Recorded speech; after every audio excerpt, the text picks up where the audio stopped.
The warmest of greetings to you, and welcome to Happily Ever Teaching. This is the podcast to help you enthrall your learners in every subject under the sun using the best teaching method known to science, storytelling. To do this, we feature special guest educators who are passionately keen to empower your children. I am storyteller Chip Cahoon, and with me today is... Hi, I'm Helen. I teach Year 1 and 2. Hi, I'm Rob. I teach in a small village school in Buckinghamshire, and I teach in Key Stage 2. And today we are exploring English learning outcomes with a folktale from China. You can listen to the story by downloading our sister podcast, Fables and Fairy Tales, or search our website, epictales.co.uk, for Big Man Drum. There you'll find a video of me telling the story that you can share with your children. And if you're an Epic educator, as of 30th of September 2022, you'll also get the story as a paperback, gloriously illustrated by Winnie the Witch's very own Corky Paul. Don't worry if you missed that though, as you can order the book from any bookshop, including Amazon, and Epic educators can access the ebook and full audiobook through the Epic Tales app. Right now, though, let's continue our discussion with Helen, Rob, Nai-Chin and the gorillas, and we are starting to explore our English learning outcomes today. So shall we start at the ages 4 to 7? What's the literacy you've drummed out for us from this story, Helen? Very good. No, it wasn't. Don't praise me for that one. That was a terrible pun. I've got a couple of ideas for this one. The first one kind of refers back to our PSHE discussion about being good enough and good virtues that people have. And I thought it would be fun for the children to have a go at writing an application for marriage, enroll as Nai-Chin. You know, because he kind of goes up to the rich man. The rich man knows nothing about him. He has no reason to say yes or no at this point, but he just wants money. You know, his main concern is riches. But actually, instead of despairing, instead of going off and crying in a forest, could Nai-Chin actually write down all the reasons he should marry the rich man's daughter? Give some very persuasive arguments. We could look at the character of Nai-Chin and persuade the rich man that he should marry his daughter, even though he doesn't have much money. Would you first need to have some sort of job description for son-in-law? That would be a great hook into a lesson like this. You could get a letter from the rich man saying, no, you're not going to marry my daughter unless you this, and this. You know, I want someone that works hard, can make enough money for her, all of these attributes. And that would be a good way to give the children some ideas then. Yes. And then, yeah, absolutely. The children then start off orally, of course, and early years can take part in this as well, definitely verbally, and then write maybe a sentence or two and have a go at persuading him, do some persuasive language. So you'd have like a list of essential qualities and desirable things. Essential and desirable, yes. And then the children could explore lots of sort of superlative language that they're going to put in there. So that was one idea. The other idea I thought would be to write some very detailed descriptions of what a gorilla looks like. Ooh. I've originally thought that maybe this could be Nai-Chin doing the job of describing a gorilla for the rich man, so that, you know, when you go into the forest, this is what they look like, but he's supposed to keep his eyes closed, so that kind of doesn't quite work. But no, I don't know, because if you're trusting that you're going to get picked up and carried through the forest by some sort of creature, but you've got to keep your eyes closed, you probably would like to know what it looks like. There you go. So it does work. Yeah, I should think so. I thought it would be fun to do some looking at photos and footage of gorillas, because they're very incredible creatures, aren't they?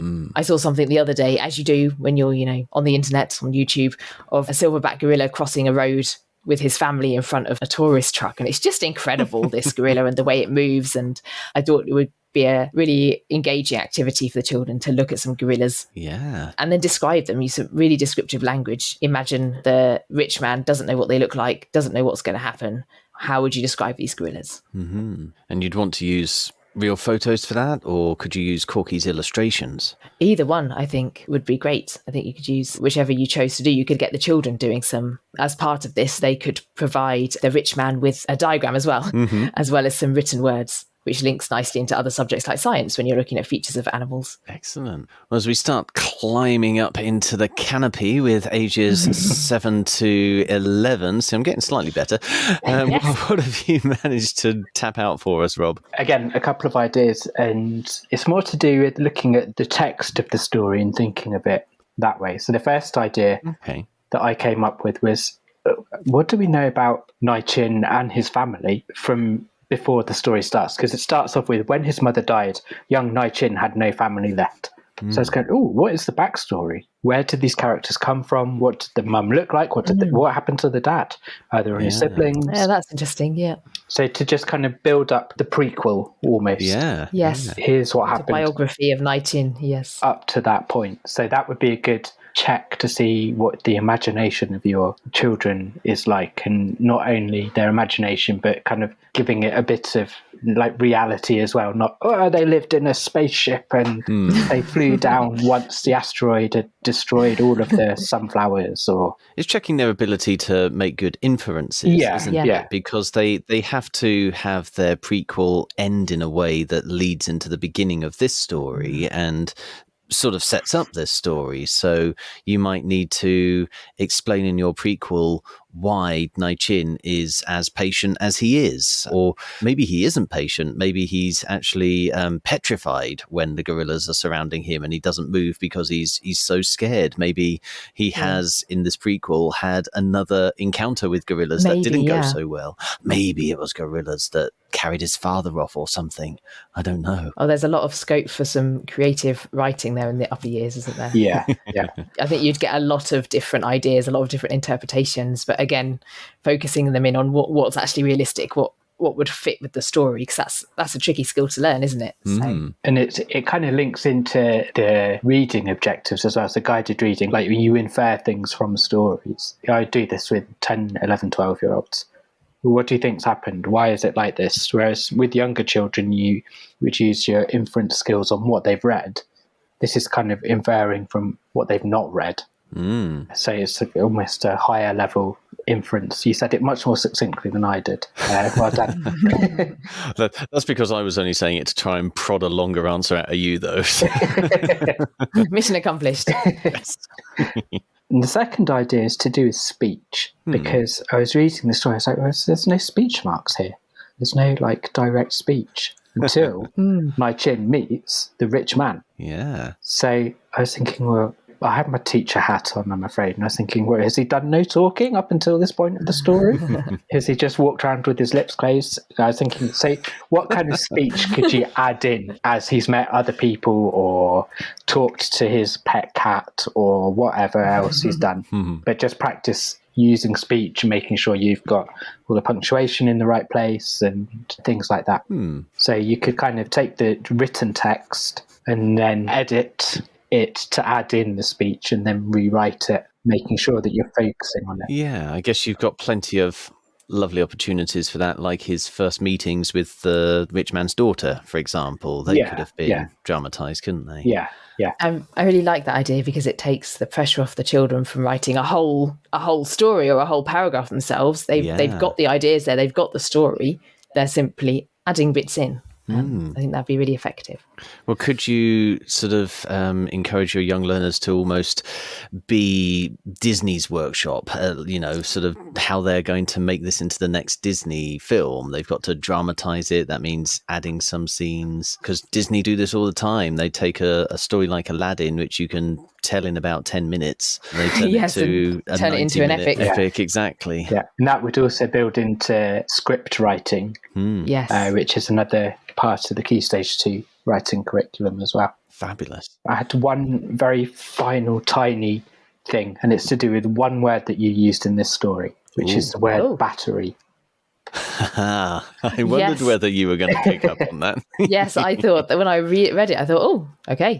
Why did you think I'd pick up on it, Chip? Well, because at some points in writing these stories for you epic educators, what I like to do is show how, as a story continues, if you do have repeated refrains, you can drop in higher levels of vocabulary and your young learners will pick them up.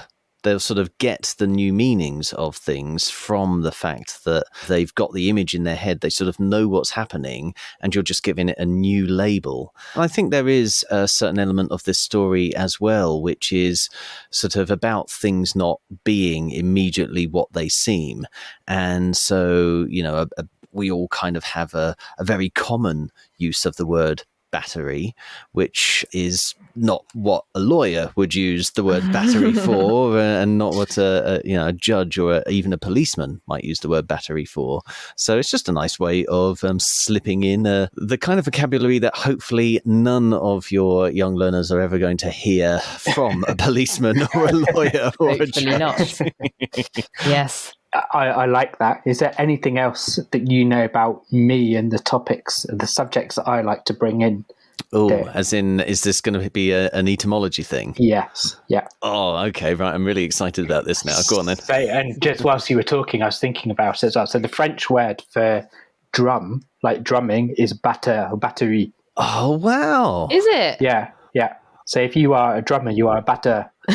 Because you're hitting it. That is fantastic. Yes. Yeah, because we talk about battering things, don't we? Yeah. Yes. And if, like in sport, if you are a cricket person, you are a batter. You're hitting the ball. Uh-huh. So I was like, oh, yes. Brilliant. Brilliant. So we got a modern foreign language link in here. Yeah. So what would you do with that, Rob, with your class? I would drop it in and watch their brains go...